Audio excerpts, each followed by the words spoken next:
नहीं, मुझे नहीं लगता ये कोई क्रिटिसिज्म। विकेट कीपिंग बेहतर करते हैं, बैटिंग में उन्होंने बहुत सारी ऐसी इनिंगें खेली हैं नो पीएसएल में, जो करके दिखाया कि उनमें वो टैलेंट है, वो क्षमता है। मैं प्लेयर देखता हूँ कि क्या वो प्लेयर आपको परफॉर्मेंस देकर मैच जिता सकता है या नहीं। अगर मैं कहूँ कि छह सिक्स पैक का कोई खिलाड़ी है बट उसकी परफॉर्मेंस नहीं है, तो फायदा क्या उसका, उसकी फिटनेस का क्या फायदा। तो फिटनेस सेकेंडरी है, परफॉर्मेंस पहले है, टैलेंट पहले है। आपका काम बोलना चाहिए। तो जैसे आपका काम बोलता है, आजम खान का काम बोलता है, तो वो जरूर काम बोलना चाहिए। बैटिंग करते थे इतनी तगड़ी की बॉलर्स की निकाल देते थे झाग।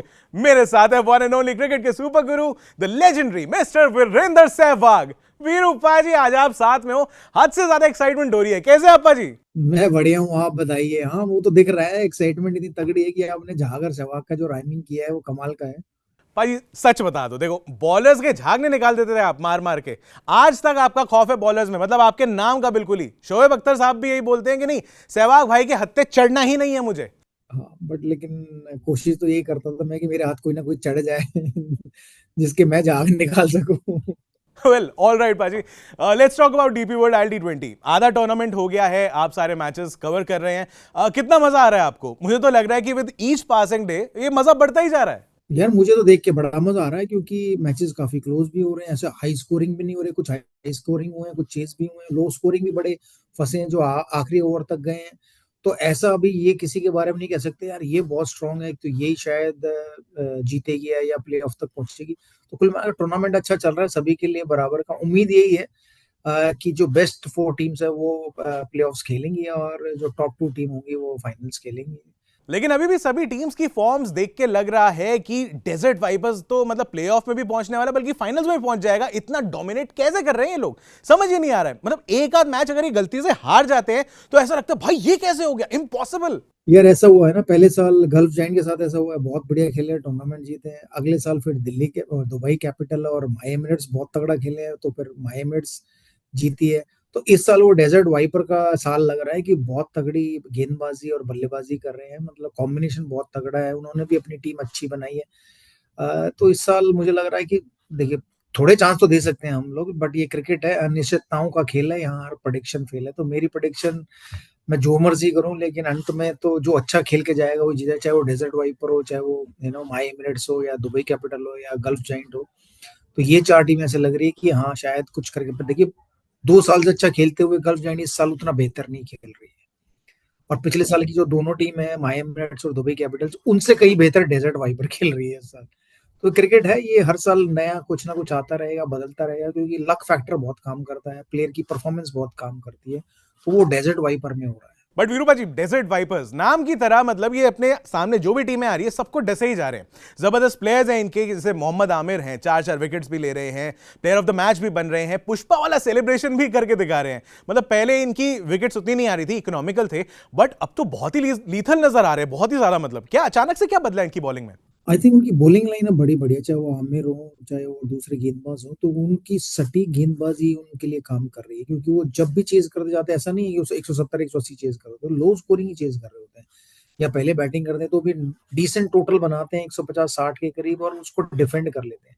तो मुझे लगता है कि T20 फॉर्मेट में आपको बैट्समैन तो बहुत मिल जाएंगे, लेकिन अगर कमाल का कोई गेंदबाज मिल जाए दो पेयर में, जो आपके 4 ओवरों में लगभग 20 20 रन देके दो दो तीन तीन आउट कर दे, तो वो टीम बहुत बड़े करते हैं। हम लोग बुमराह का हमेशा नाम क्यों लेते हैं, क्योंकि उनके 4 ओवर बहुत क्रूशल होते हैं जिस भी टीम के लिए खेले, चाहे वो भारत के लिए खेले, चाहे वो फ्रेंचाइजी क्रिकेट खेले। तो आई थिंक वो डेजर्ट वाइपर में बहुत अच्छा हो रहा है, चाहे वो आमिर है चाहे वो दूसरे गेंदबाज हैं।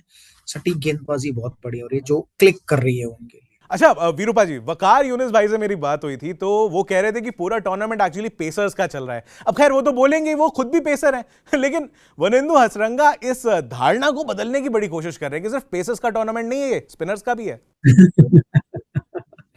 नहीं, बट मुझे ऐसा लगता है कि जो अर्ली स्टेज होती है टूर्नामेंट की, उसमें फास्ट बॉलर डोमिनेट करते हैं, क्योंकि यहाँ पर इतने टाइम से क्रिकेट नहीं हुई है, शारजा में या अबू धाबी में या दुबई में।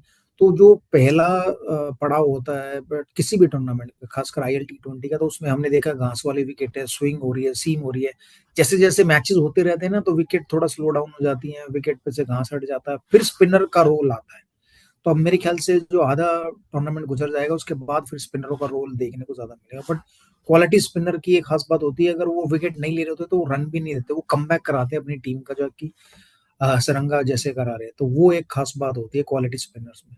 एब्सोल्युटली पाजी, लेकिन कमबैक के नाम से एक नाम और याद आता है, डेजर्ट वाइपर्स के ही हैं फखर जमान। मतलब पहले इनके रन्स नहीं आ रहे थे, बाद में 50 पे 50 आ रही है। और पहले 50 पे ये क्रिटिसिज्म आई थी कि थोड़ा स्लो खेल रहे थे 120 के स्ट्राइक रेट पे, शीट एंकर इनिंग्स। लेकिन बाद में तो ताबड़तोड़ खेल के दिखा दिया उन्होंने कि उनके बल्ले में कितना दम है, दिखा दिया उन्होंने बिल्कुल। जैसा मैंने कहा कि ना, पहला पड़ाव जो टूर्नामेंट का था वो स्विंग हो रही थी, बॉल सीम हो रही थी, तो ओपनर के लिए सबसे मुश्किल भरा पड़ाव होता है। जैसे जैसे विकेट थोड़ी सेटल हुई है वैसे वैसे फकर जमान हुए, फिल सॉल्ट हुए, इन सब ने अपनी बैटिंग की क्लास दिखाई है।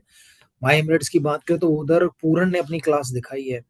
तो ऐसा होता है ओपनरों के साथ, जब बॉल स्विंग होती है, सीम होती है, तो वो बेचारे स्ट्रगल करते हैं। मैं खुद ओपनर रहा हूँ, मैं समझ सकता हूँ कि ऐसी विकेटें मिलती हैं तो आप के कम चांसेस होते हैं रन बनने के, लेकिन जब बनते हैं, फकर जमान ने जो आप कह रहे हो कि 120 का स्ट्राइक रेट, जब आप चेज ही इतने कर रहे हो तो आपको 200 के स्ट्राइक रेट पे बैटिंग करने की क्या जरूरत है? रिस्क लोगे, आउट होके जाओगे तो मैच हार सकते हो। तो वो भी एक अच्छी नींद थी।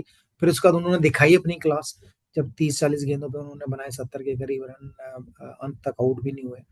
तो ये हर एक बल्लेबाज की क्लास है जो यहाँ पर आया है खेलना आईएल टी20 में, वो अपने देश के लिए खेल रहा है, और देश के लिए खेलना आसान काम नहीं होता। तो टैलेंटेड तो है ही, समय जरूर लगेगा, बट ऐसा नहीं होगा कि किसी का टूर्नामेंट पूरा ही खराब चले जाए। 10 मतलब 5 टीमों के खिलाफ 2 मैच खेलें, वो 10 मैच में कुछ करे ही ना, वो बहुत कम चांसेस है। तो वो अच्छे खिलाड़ियों के, टैलेंटेड प्लेयरों के, वो 2-4 मैचों में जरूर परफॉर्मेंस ऐसी आएगी जो आउटस्टैंडिंग होगी। अच्छा भाजी, साथ ही डेजर्ट वाइपर्स में सैम करन भी हैं। सैम करन मतलब सिर्फ सेना कंडीशंस में बढ़िया करते हैं, ये इमेज उनकी बनी हुई थी, लेकिन डीपी वर्ल्ड आईएल टी20 में जब से वो खेल रहे हैं, उन्होंने इस इमेज को बिल्कुल बदल दिया है। क्रिटिक्स को करारा जवाब दे दिया है कि वो विकेट्स भी ले रहे हैं, रन्स भी बना रहे हैं, और फील्ड में मतलब एकदम एकदम चीते हो रखे हैं। बट ये तो गलत होगा ना, ये कहना कि यार वो सिर्फ वहां परफॉर्म करते हैं, यहाँ नहीं करते। तो अगर यहाँ नहीं करते तो आईपीएल में इतने महंगे बिकते भी नहीं। आईएल टी20 में भी खेलने नहीं आते अगर वो टैलेंटेड या अच्छे खिलाड़ी नहीं होते। तो वो खिलाड़ी अच्छे हैं, लेकिन परफॉर्मेंस कभी कभी हो सकती है। लेकिन मैं मानता हूँ एक क्रूशियल खिलाड़ी हैं जो नंबर 4 पे भी बैटिंग कर सकते हैं, 3 पे भी कर सकते हैं, ओपनिंग भी की है उन्होंने, नीचे लोअर मिडल ऑर्डर में भी बैटिंग कर सकते हैं। तो ये खास बात है उनकी। उनकी बॉलिंग जो है वो उनको आई थिंक स्ट्रांग बनाती है, क्योंकि उनको मालूम है उनकी बॉलिंग में स्ट्रेंथ वीकनेसेस क्या है, और उनकी स्ट्रेंथ पे वो गेंदबाजी करते हैं। पहले वो ज्यादा जोर से गेंदबाजी करने को देखते थे एशिया में, अब वो स्लो बाउंसर्स का प्रयोग करने लगे हैं, जिसके कारण वो थोड़े से बेहतर हो गए हैं पहले से। बट वीरूपा जी, जहां डेजर्ट वाइपर्स में सब बढ़िया चल रहा है, वहां पे एक उनके स्टार हैं आजम खान, जो उतना बढ़िया नहीं कर पा रहे हैं। वो भी पिंच हिटर की इमेज कैरी करते हैं, और आप भी अपने टाइम पे मतलब क्या जबरदस्त ताबड़तोड़ खेलते थे। आप कुछ टिप्स देना चाहोगे आजम खान को कि थोड़ा बल्ला चल जाए उनका बढ़िया? देखिए, टिप्स तो नहीं, बट मैं कहूंगा हर एक बल्लेबाज को ना थोड़ा समय लेना चाहिए। 5-10 गेंदें आपको बितानी चाहिए क्रीज पर। जब आप बिताते हो तो आपको पता चलता है कितनी तेज आ रही है, कितना बाउंस हो रहा है, या कुछ स्लो आ रही है, रुक के तो नहीं आ रही है। फिर आप अपने शॉट्स 5-10 गेंदों के बाद अगर खेलने जाएंगे तो आपको सक्सेस मिलेगी। आप किसी को भी देख लीजिए, फकर जमान को ले लीजिए ना, पूरन को ले लीजिए, पोलार्ड को ले लीजिए, जब भी बैटिंग करने आते हैं थोड़ा अपने आप को समय देते हैं। अ, तो मुझे ऐसा लगता है कि उनको भी शायद अपना समय लेना चाहिए। कमेंटेटर्स या मीडिया या पब्लिक जो मर्जी बोले कि यार ये स्लो हो गए, बट अगर आप रहोगे क्रीज पे तो ही तो आगे उसको कवर अप कर पाओगे। अगर आप हाथ ही मारने लगोगे, आउट होकर चले जाओगे, तो फिर खराब दिखोगे। तो मुझे लगता है कि वो अच्छे खिलाड़ी हैं, बट अपने आप को थोड़ा समय देना चाहिए। बट पाजी, लोग उनकी फिटनेस पे भी तो कमेंट करते हैं। फेयर क्रिटिसिज्म है क्या ये? नहीं, मुझे नहीं लगता ये कोई क्रिटिसिज्म है। वो तो उनकी प्रॉब्लम है। वो हम लोगों को उनके उस बॉडी को लेकर कभी भी, फिटनेस को लेकर कभी भी ये नहीं क्रिटिसिज्म करना चाहिए। उनका टैलेंट है, वो टैलेंट देखना चाहिए। विकेट कीपिंग बेहतर करते हैं, बैटिंग में उन्होंने बहुत सारी ऐसी इनिंगें खेली हैं नो पीएसएल में, जो करके दिखाया कि उनमें वो टैलेंट है, वो क्षमता है। ठीक है, अगर अपनी फिटनेस और बेहतर कर लेंगे तो और बढ़िया होगा उनके लिए। बट मैं ये सब मापदंड नहीं नापता। मैं प्लेयर देखता हूँ कि क्या वो प्लेयर आपको परफॉर्मेंस देकर मैच जिता सकता है या नहीं। अगर वो जिता सकता है तो फिर उसकी फिटनेस जैसी मर्जी हो, क्योंकि वो गेम फिट होना जरूरी है, बजाय कि अगर मैं एक कहूँ कि 6 पैक का कोई खिलाड़ी है बट उसकी परफॉर्मेंस नहीं ले, तो फायदा क्या उसका, उसकी फिटनेस का क्या फायदा। तो फिटनेस सेकेंडरी है, परफॉर्मेंस पहले है, टैलेंट पहले है। तो उनमें टैलेंट है, अगर वो परफॉर्मेंस बेहतर देंगे, अब मुझे पता है कि एक आधे मैच में अपनी टीम को जरूर निकाल के ले जाए। हो सकता है वो प्लेऑफ में हो उनका दिन, और जब वो प्लेऑफ में चलेंगे तो अपनी टीम को जिताएंगे और फाइनल पहुंचा देंगे। भाई वाह वीरू पाजी, ये क्लिप तो मैं एक्चुअली काट के रखूंगा अपने पास और उन सारे लोगों को दिखाने वाला हूं जो मुझे भी कहते रहते हैं ना कि वजन कम कर ले, वजन कम कर ले। मैं बोल दूंगा ये क्लिप दिखा के कि वीरू पाजी ने मेरे से कहा है कि सिर्फ काम बोलना चाहिए, अरे फिटनेस होती रहेगी बाद में। बिल्कुल अपने काम में बड़े होना चाहिए ना, क्योंकि बाकी चीजें तो बाद में है। देखो, आदमी फिट रहना चाहेगा क्योंकि फिट रहेगा तो लंबा जिएगा। बट लेकिन कुछ कारणवश अगर आप फिटनेस नहीं कर पा रहे हो तो फिर वो सेकेंडरी है, फिर आपका काम बोलना चाहिए।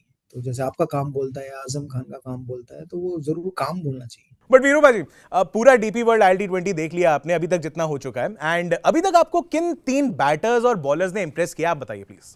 आई थिंक एक तो पूरन है माई एमिरेट्स के, एक फखर जमान है, उन्होंने भी काफी इंप्रेस किया है। मुझे लगा नहीं था इन विकेटों पे वो ऐसी बैटिंग करेंगे, अच्छा खेलेंगे। एक सिकंदर रजा, जो टैलेंट उनका है वो भी मुझे काफी इंप्रेस करता है। भले ही उनका टूर्नामेंट उतना बेहतर ना गया जितना जाना चाहिए, लेकिन जिम्बाब्वे से आते हैं और यहाँ कर कप्तानी कर रहे हैं और क्रूशियल डिसीजंस ले रहे हैं, चाहे वो बैटिंग के हो, चाहे अपनी कप्तानी के हो, फील्ड पोजीशन के, गेंदबाजी के। आई थिंक ये 3 बल्लेबाज हैं जो मुझे लगता है कि जिन्होंने मुझे इंप्रेस किया है। 3 बॉलर्स में बॉलर तो बहुत सारे हैं, बहुत सारे बॉलर हैं। जो एक सलाम खेर है, ऑर्थोडॉक्स लेफ्ट आर्म स्पिनर हैं, तो उन्होंने काफी इंप्रेस किया है। सुनील नारायण एक हैं, वो तो खैर सभी के हैं, अगर उनको ना भी मैं नाम लूं तो भी चलेगा क्योंकि वो अच्छे तो हैं। एक अफगानिस्तान के फरूकी गेंदबाज है, लेफ्ट आर्म फास्ट बॉलर, माई एमिरेट्स के लिए खेलते हैं, उन्होंने काफी इंप्रेस किया है, काफी अपनी गेंदबाजी से। तो ये 3-4 गेंदबाज हैं जो काफी अच्छा कर रहे हैं और उम्मीद करें आने वाले टाइम में जब तक फाइनल प्लेऑफ्स आएंगे तब तक और बेहतर परफॉर्मेंस होगी गेंदबाजों में, बल्लेबाजों में, तो और ज्यादा नाम हमें देखने को मिलेंगे। और टॉप 2 टीम्स मतलब कौन सी ऐसी 2 टीमें हो सकती हैं जो फाइनल्स में पहुंच सकती हैं? डेजर्ट वाइपर कह सकते हैं, एक my Emirates. Well, thank you so much Veeru Paaji, आपने इतना टाइम दिया हमें। जी thank you very much. And Paaji जल्दी दोबारा बात करेंगे, एंड आई होप आपको इस बातचीत में मजा आया होगा, एंड होपफुली मेरे सवालों ने आपको ज्यादा परेशान ना किया हो। Abhishek, thank you very much for asking so many good questions. अरे thank you so much Veeru Paaji, you are too good. Well, cricket के सुपर गुरु वीरेंद्र सहवाग जी थे हमारे साथ, और ऐसे ही डीपी वर्ल्ड ILT20 पर एक्सक्लूसिव कंटेंट आपको मिलता रहेगा जी स्विच पर। तो आपको एक छोटा सा काम करना है जो वीरेंद्र सहवाग आपसे करने के लिए कह रहे हैं, subscribe to Zee Switch. Absolutely, फटाफट से जी स्विच को सब्सक्राइब कर लो on YouTube, Instagram and Facebook. बाकी डीपी वर्ल्ड ILT20 देख सकते हो आप जी नेटवर्क के चैनल्स पर और ZEE5 ऐप पर भी।